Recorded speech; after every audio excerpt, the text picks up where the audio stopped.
ایک gazetted officer 22 grade کا آدمی سیکٹری لیول کا منسٹر کے ساتھ جو کام کرتے ہیں، بڑے اختیارات ہوتے ہیں ان کے، اور وہ اگر رشوت لینے والے ہوں تو پھر ان کے پاس ملینز ہوتے ہیں۔ ایسا ہی ایک آدمی تھا، پرسنالٹی بھی بہت امپریسو تھی، تعلیم بھی بہت تھی، اور اس کے پاس رشوت کا مال بھی کروڑوں میں تھا۔ اس نے اپنا گھر بنایا ایک کالونی میں، قدرتاً مسجد بالکل قریب تھی۔ جب وہ شفٹ ہو گیا تو رویا ہوا تھا، تو مسجد میں فجر کی اذان ہوئی، اس کی آنکھ کھل گئی۔ اس نے کہا یہ کیا مسئلہ ہے، یہ روز میری نیند خراب کیا کرے گا۔ اس نے اگلے دن مؤذن کو بلوایا اور کہا کہ بھئی تم جو ہے اسپیکر پہ مت اذان دیا کرو۔ مؤذن نے نمازیوں کو بتایا، تو نمازیوں نے کہا بھائی ہم بوڑھے ہیں، ہم تو گھڑی بھی نہیں دیکھ سکتے، اذان کے انتظار میں ہوتے ہیں، اذان ہوتی ہے تو ہم مسجد میں آتے ہیں، اور ساری مسلمانوں کی آبادی ہے، کیا مسئلہ ہے تمہیں، کیوں تم اذان نہیں دیتے؟ انہوں نے کہا نہیں، تم اذان دو لاؤڈ سپیکر میں فجر کی، کوئی بات نہیں۔ اگلے دن اس نے پھر اذان دی۔ اب یہ آفیسر صاحب جن کو اپنی طاقت کا، اختیارات کا، پیسے کا اتنا ناز تھا، یہ دن میں اٹھا، اس نے مؤذن کو بلوایا، ایک تھپڑ لگایا۔ تو یہ کہا نہیں تھا کہ اذان نہیں دینی اسپیکر میں، کیوں دی؟ اس نے کہا جی سارے محلے والے چاہتے ہیں کہ میں دوں، میں کس کی مانوں کس کی نہ مانوں۔ بس اس بندے کا یہ عمل ایسا اللہ کو ناپسند ہوا کہ میری عظمت کی آواز لگتی ہے اور اس کی نیند خراب ہوتی ہے۔ لو جی، چند دن کے اندر اس گزٹڈ آفیسر صاحب کے اوپر فالج کا اٹیک ہو گیا، دونوں ہاتھ یوں۔ اب جب دونوں ہاتھ بیکار ہو گئے تو دفتر والوں نے بھی چھٹی کرا دی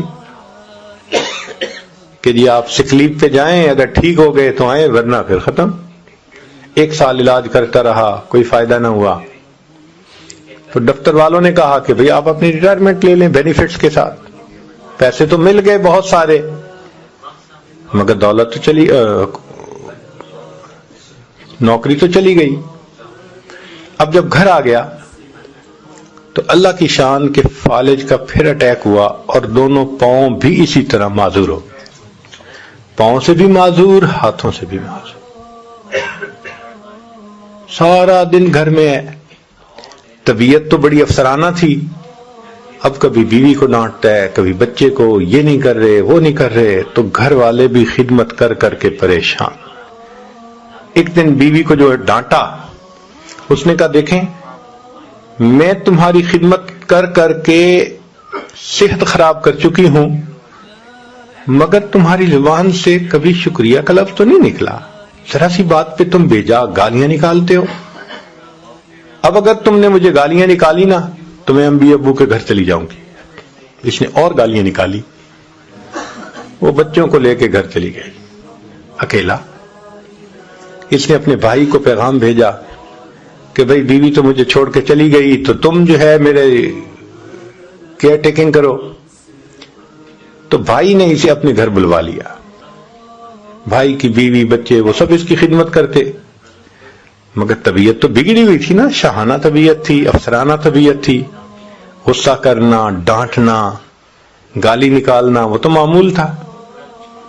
وہاں بھی اس نے یہی حساب کیا۔ تو ایک دن بھائی کی بیوی کو جو گالی نکالی تو اس نے اپنے خامن سے کہا کہ یا اسے گھر میں رکھ لو یا پھر مجھے رکھ لو۔ تو بھائی نے کہا کہ بھئی دیکھو میں نے آپ کو منع کیا تھا کہ یہ آپ کی خدمت کر رہے ہیں میرے بیوی بچے، تو تم بجائے اس کے کہ ان کا احسان مانو اور ان کے ساتھ اچھا سلوک رکھو، تم ایسے ڈانٹتے ہو جیسے معلوم نہیں انہوں نے کیا جرم کر لیا۔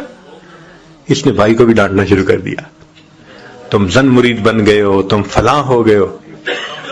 جب بچوں نے دیکھا کہ ہمارے ابو کو ڈانٹ رہے ہیں تو وہ تو نہیں سن سکتے تھے، لو جی انہوں نے اس کی چارپائی سے اس کو اٹھایا اور باہر لا کر سڑک کے کنارے ڈال دیا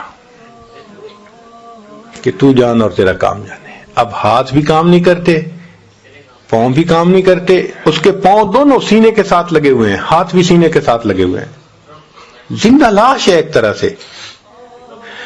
سڑک کے کنارے پڑا ہے.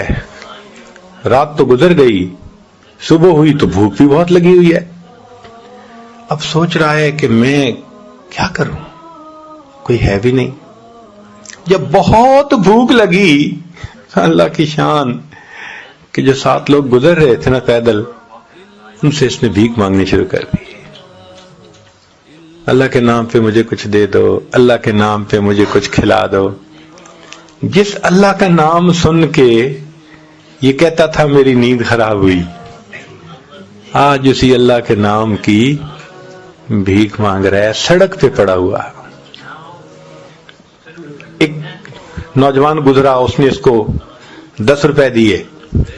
کہتے میں 10 روپے کو کیا کروں، نہ میرے ہاتھ کام کرتے ہیں نہ پاؤں کام کرتے ہیں، آپ مجھے پلیز کہیں سے کھانا لا کے کھلائیں. اس نے کہا میرے پاس تو اتنی فرصت نہیں، میں تو اسکول پہنچنا ہے. اور آدمی گزرا، تیسرا گزرا. ایک نے کہا اچھا میں تمہارے لیے کھانا لاتا ہوں، روٹی لا کے دیتا ہوں.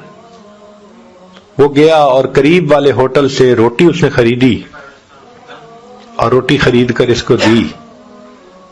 اس نے کہا مجھے کھلائیں. اس نے کہا میرے پاس اتنا ٹائم نہیں ہے، میں نے لا کے دے دی ہے، اب تو خود کھائیں. کہنے لگا میں تو کھا نہیں سکتا. اس نے کہا جی میں یہاں رکھ دیتا ہوں. کہنے لگا رکھو نہیں، مجھے دے دو. اب ہاتھ بند تھے، ہاتھ میں روٹی لے نہیں سکتا تھا. یہ پاؤں جو اس نے یوں سینے پہ آیا ہوا تھا فالج کی وجہ سے، پاؤں کے انگوٹھے اور انگلی کے درمیان اس نے روٹی کو پکڑا اور جس طرح کتا پاؤں میں روٹی کو پکڑ کے منہ سے نوچتا ہے، اس طرح نوچ نوچ کے روٹی کو کھانے لگا. اللہ اکبر کبیرہ. جس کو اپنے حسن پہ ناز تھا، دولت پہ ناز تھا، اختیارات پہ ناز تھا، اتنا نافرمان بن گیا کہ اللہ کا نام سنتا ہے تو کہتے ہیں میری نیند خراب ہوتی ہے.